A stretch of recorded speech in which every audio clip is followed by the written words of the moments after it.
Hello everyone. Recently आप लोगों ने न्यूज़पेपर के अलग अलग आर्टिकल में एक न्यूज़ देखी होगी और न्यूज़ में लिखा है CAA implementation within a week. Union minister Shantanu Thakur ने अपनी एक रैली में कहा कि CAA मतलब सिटीजनशिप अमेंडमेंट एक्ट को within 7 days entire nation में इम्प्लीमेंट कर दिया जाएगा, ऐसा इनका कहना है।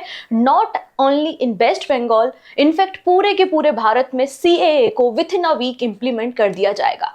आखिरकार ये CAA है क्या? क्या चैलेंजेस थे? क्यों प्रोटेस्ट हो रहा था? क्या इस अनाउंसमेंट के बाद वापस से हमारे देश में प्रोटेस्ट स्टार्ट हो सकते हैं?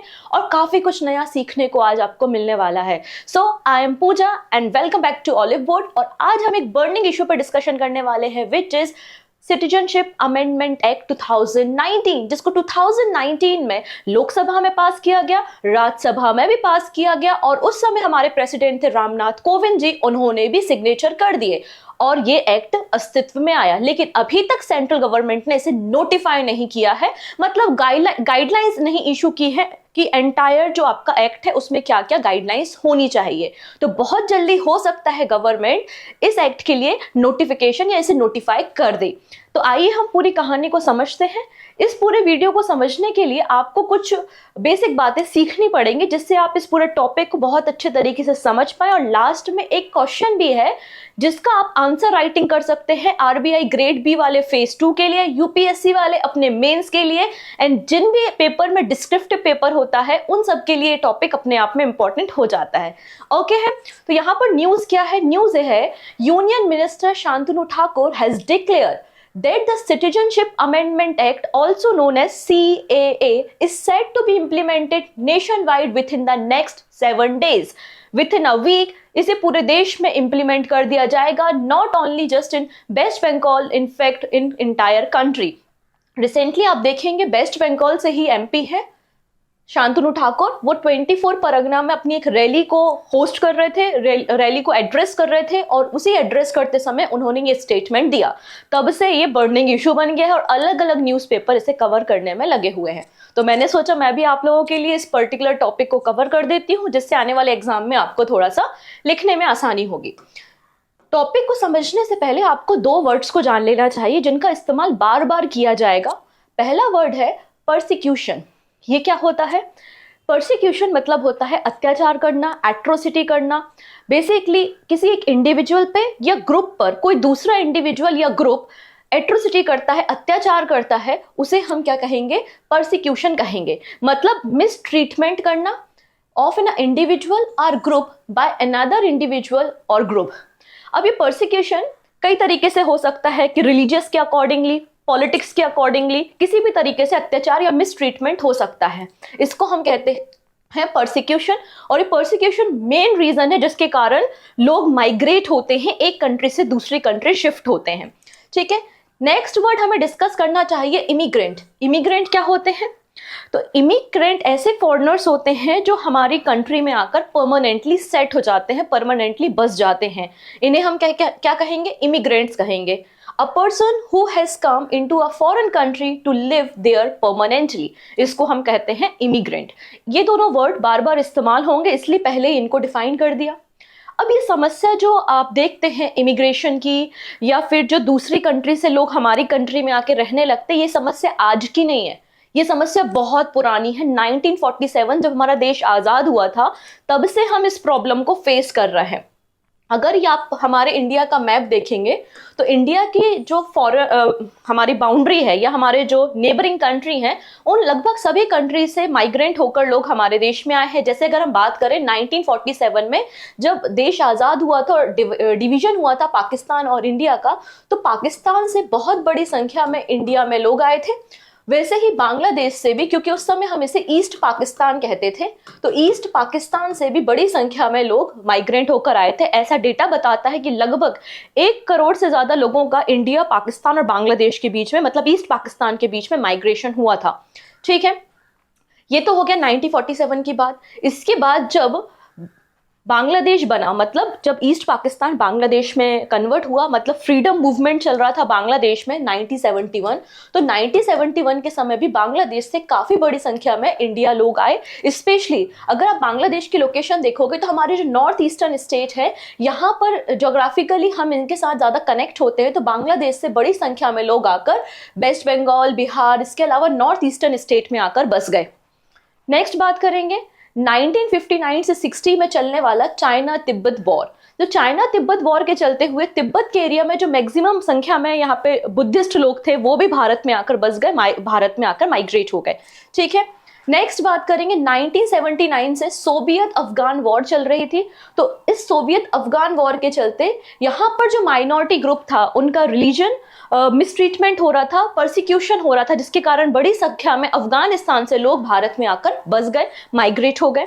ठीक है, 1980 से 2000 के बीच में श्रीलंका में चल रहा था सिविल वॉर, और यहाँ पर पाए जाने वाले जो श्रीलंका में तमिलियन थे, जो तमिल बोलते थे, वो भारत में आकर बस गए। तो यहाँ भी आपको माइग्रेशन देखने को मिला।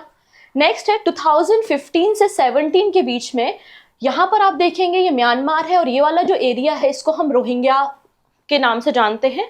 ठीक है, रखाइन प्रांत इसको बोलते हैं। यहाँ पर रहते हैं रोहिंग्याज, और यहाँ से भी रोहिंग्याज बड़ी संख्या में भारत में आकर माइग्रेट हुए। तो आप देख सकते हैं भारत में आकर बस जाने वालों की संख्या बहुत अधिक ज्यादा है। ठीक है, ऐसा हमारा 2001 की सेंसस भी बताती है, 2011 की सेंसस भी बताती है, और उसमें हमें बताया गया है कि सबसे ज्यादा संख्या में जो लोग भारत में आके बसे हैं वो हैं अफगानिस्तान, पाकिस्तान एंड बांग्लादेश के। क्लियर? तो हमें ये कहानी क्लियर हुई है कि इस तरीके के एक्ट की जरूरत क्यों है, क्योंकि बड़ी संख्या में दूसरी कंट्री से, पड़ोसी देशों से हमारे देश में आके लोग बस गए हैं।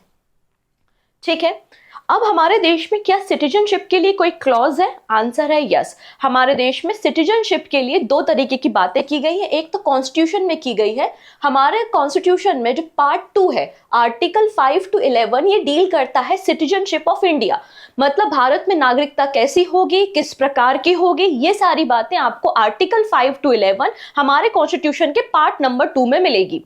ये तो बातें तब की हैं, 26 जनवरी 1950 से पहले तक की बातें हैं। 26 जनवरी 1950 के बाद के जो लोग हैं उनका हम, या फ्यूचर में हम लोगों की सिटीजनशिप कैसे डिफाइन करें। ठीक है, ये तो हमारे पूर्वजों की बात हो गई। आज की रियलिटी पे हम जाते हैं। तो यहाँ पर एक एक्ट पास किया गया था which is citizenship act of 1955। ये एक्ट बेसिकली हमें बताता है अबाउट द सिटीजनशिप, हमें डिफाइन करता है कि वेरियस पर्सन किस तरीके से सिटीजनशिप को एक्वायर करते हैं या किस तरीके से लोगों की सिटीजनशिप को छीना जा सकता है। ठीक है, ये बातें यहां पर की गई हैं।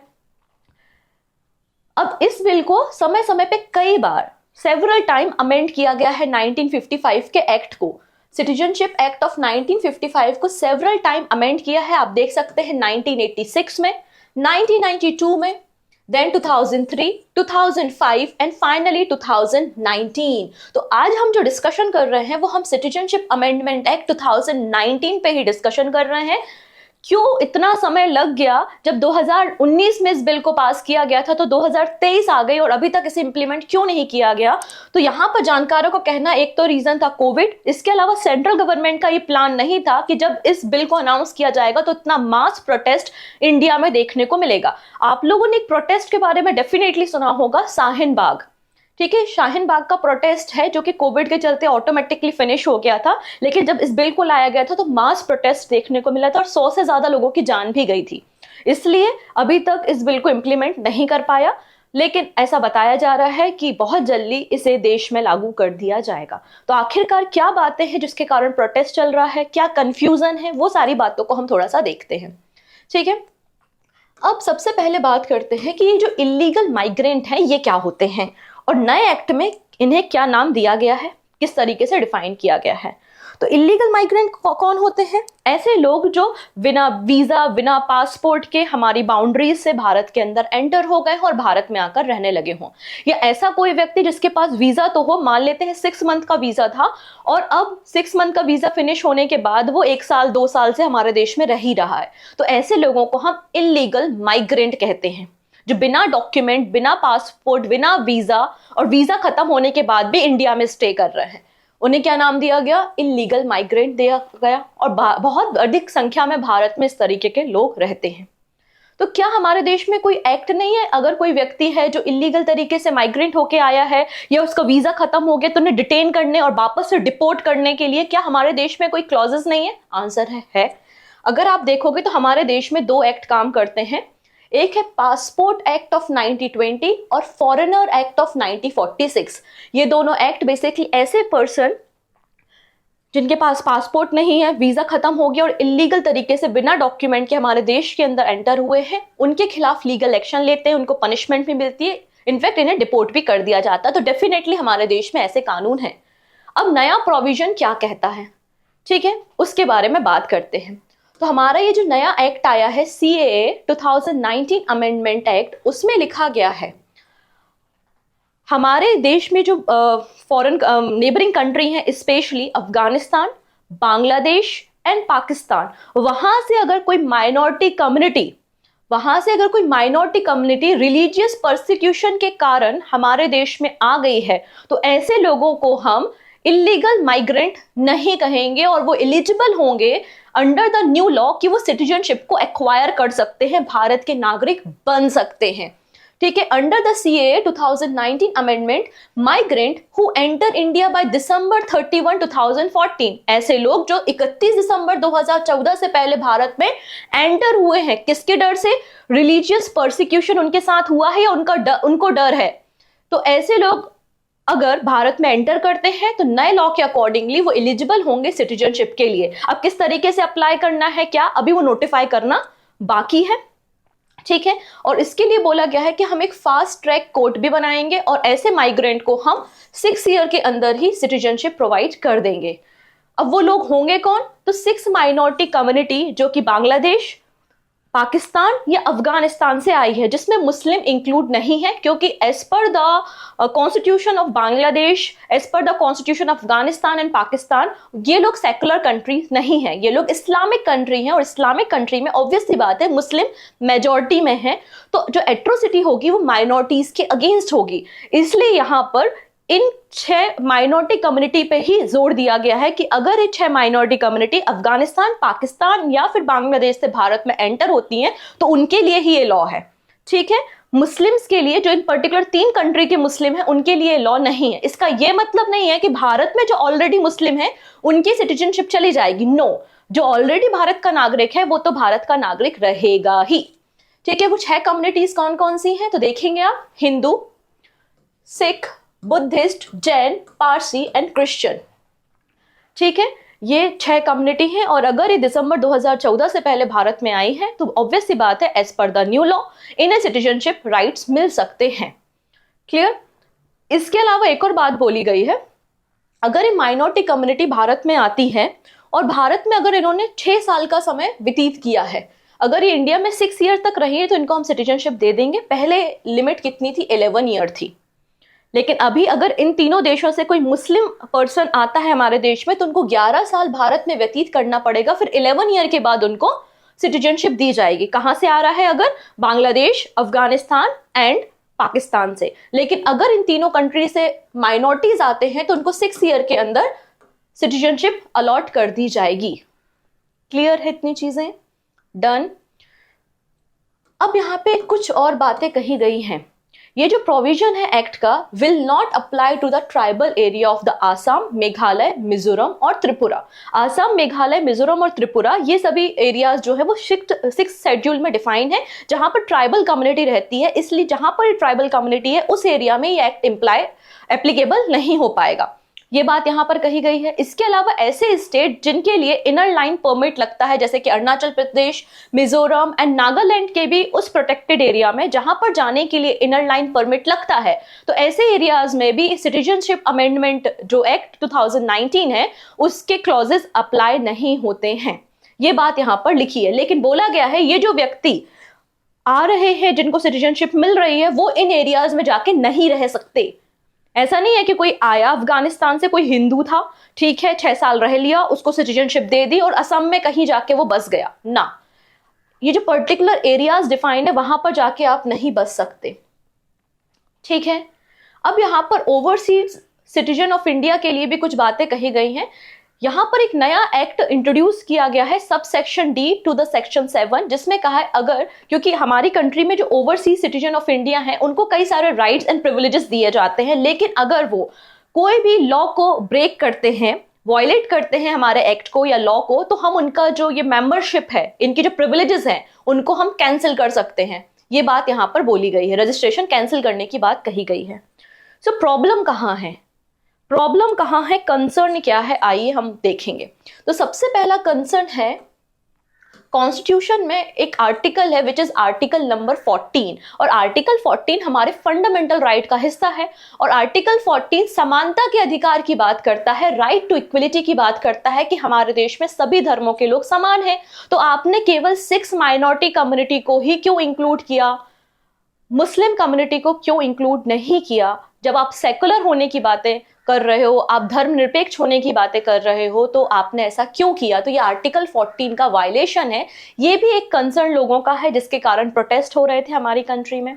ठीक है, पहला तो यहाँ पे गवर्नमेंट का स्टैंड आता है कि यार ये जो कंट्री है, तीनों कंट्री, वहां पे मुस्लिम ऑलरेडी मेजॉरिटी में, उनके साथ कोई एट्रोसिटी नहीं हो रही। एट्रोसिटी अगर हो रही है तो किसके साथ हो रही है? माइनॉरिटीज के साथ, इसलिए माइनॉरिटीज के लिए है। तो क्वेश्चन ये आता है कि उइगर मुस्लिम या फिर तिब्बत में रहने वाले बुद्धिस्ट, या फिर आपके म्यांमार में रहने वाले रोहिंग्यास, श्रीलंका में रहने वाले तमिल, ये सब भी तो माइनॉरिटी, और इनके साथ भी इस एट्रोसिटी हो रही है, उनको भी मिसट्रीट किया जा रहा है।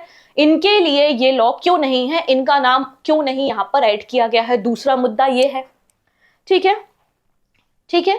तीसरा मुद्दा यह है कि it is very difficult to government के लिए बहुत ही प्रॉब्लम भरा है कि आप कैसे किसी व्यक्ति को आइडेंटिफाई करोगे कि ये इलीगल माइग्रेंट है या फिर परसिक्यूटेड है। नहीं बता सकते। कोई व्यक्ति आपके सामने खड़ा है, रोना गाना शुरू कर दिया, हमारे साथ वहां पर ऐसा हो रहा था, हम आ गए।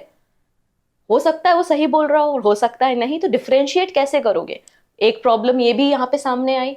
सबसे बड़ी जो प्रॉब्लम जो आसाम में प्रोटेस्ट होने का रीजन था वो है असम अकॉर्ड का ब्रीच होना। अब ये असम अकॉर्ड क्या है, आइए हम उस पर भी चर्चा कर लेते हैं, जिसको ब्रीच कर दिया जा रहा है इस एक्ट के अंतर्गत, जिसके कारण असम की जनता प्रोटेस्ट पे है।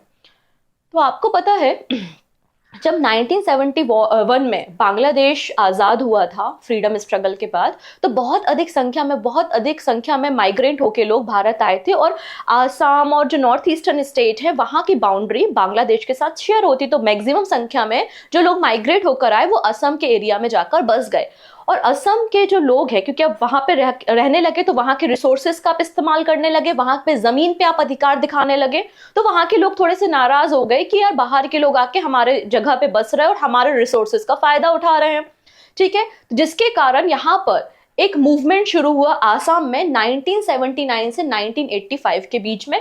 ऑल असम स्टूडेंट यूनियन का भी एक मूवमेंट था, जिन्होंने डिमांड की, क्या डिमांड की कि आप एनआरसी को अपडेट करो, आप एनआरसी को अपडेट करो, और जो लोग 1951 के बाद आए हैं हमारे देश में, हमारे जगहों पे रह रहे हैं, उनको डिटेन करो और वापस डिपोर्ट करो, वापस भेज दो। ये बात यहाँ पर कही गई। तो फाइनली एक अकॉर्ड साइन किया गया जिसको हम असम अकॉर्ड कहते हैं, government of India and government of Assam के बीच में। इस अकॉर्ड में ये कहा गया कि कोई भी व्यक्ति जो कि मार्च 25 1971 तक आया है, 1971 तक जो आया है वो ठीक है, 1971 के बाद के जो लोग हैं उनको हम इलीगल माइग्रेंट कहेंगे और उनको हम डिपोर्ट कर देंगे एनआरसी को अपडेट करके। ठीक है, तो बीच में सुर्खियों में था कि एनआरसी में डेटा को अपडेट किया जा रहा है। लेकिन जब ये असम अकॉर्ड की बात हुई है 1985 में जो साइन किया गया था, जिसमें लिखा है, डेट क्या मेंशन है, 25 मार्च 1971, जबकि ये जो नया सिटीजनशिप अमेंडमेंट एक्ट आता है 2019 का, उसमें क्या डेट मेंशन है, दिसंबर 2014। तो यहाँ पर इस अकॉर्ड का ब्रीच कर दिया गया, इसलिए असम की जनता प्रोटेस्ट पे थी। बात समझ में आ रही है? यहाँ पर बोला जा रहा है कि आपने ये जो एनआरसी कराया, मतलब नेशनल रजिस्टर ऑफ सिटीजन, ये तो नल एंड वॉइड हो गया, क्योंकि आपका अमेंडमेंट इसे नल एंड वॉइड डिक्लेयर कर रहा है, कोई मतलब का नहीं बन रहा, क्योंकि आपने डेट ही चेंज कर दी 2014, जबकि हम तो 1971 की बातें कर रहे थे। तो इस तरीके से हमारे देश के अलग अलग कोने में अलग अलग रीजन से आपको प्रोटेस्ट देखने को मिले। तो ये था बेसिकली आपका CAA, जिसपे काफी चर्चा हो रही है और आने वाले समय में भी चर्चा होती रहेगी। ठीक है, तो इसलिए आपको इस टॉपिक की समझ होना बहुत ज्यादा जरूरी है, जो कि मैंने आपको एक्सप्लेन की आखिरकार मुद्दा क्या है, क्या चेंजेस करने की बातें की जा रही हैं। ठीक है, तो जाते जाते ये एक छोटा सा क्वेश्चन है, आप लगभग 250 वर्ड्स में इसका आंसर कर सकते हैं। Explain the silent features of citizenship amendment act 2019। Do you think it is efficacious enough to provide relief to the persecuted minority. ठीक है, आपका जो भी थिंकिंग है, ऐसा थिंकिंग मत रखिएगा, पर्टिकुलर साइड पे मत सोचिएगा, क्योंकि आप तो एक स्टूडेंट है, एक स्टूडेंट की तरह ही यहाँ पे आंसर लिखने की कोशिश कीजिएगा। चैलेंजेस लिखिएगा, चैलेंजेस को सॉल्व कैसे किया जा सकता है। ठीक है, तो सारी बातों को आप मर्ज करते हुए टॉपिक वाइज इसको लिखने की कोशिश कीजिएगा और शुरुआत कीजिएगा इंट्रोडक्शन से और लास्ट में कंक्लूजन डेफिनेटली कीजिएगा। इसके अलावा अगर आप अच्छा आंसर राइटिंग करते हैं तो आप मुझे ना शेयर भी कर सकते हैं। कॉपी पेन में अगर आपने लिखा है तो पिक्चर क्लिक करके आप मुझे टेलीग्राम पे भी शेयर कर सकते हैं। आप मेरा टेलीग्राम ज्वाइन कर सकते हैं। अगर आप सिंपली सर्च करेंगे current affairs with Pooja ma'am तो मैं आपको मिल जाऊंगी, तो आप अपना आंसर राइटिंग मुझे पोस्ट भी कर सकते हैं, भेज सकते हैं। क्लियर है? सो मिलते हैं नेक्स्ट वीडियो में ऐसे ही कुछ नए बर्निंग इश्यूज के साथ। Take care and bye bye.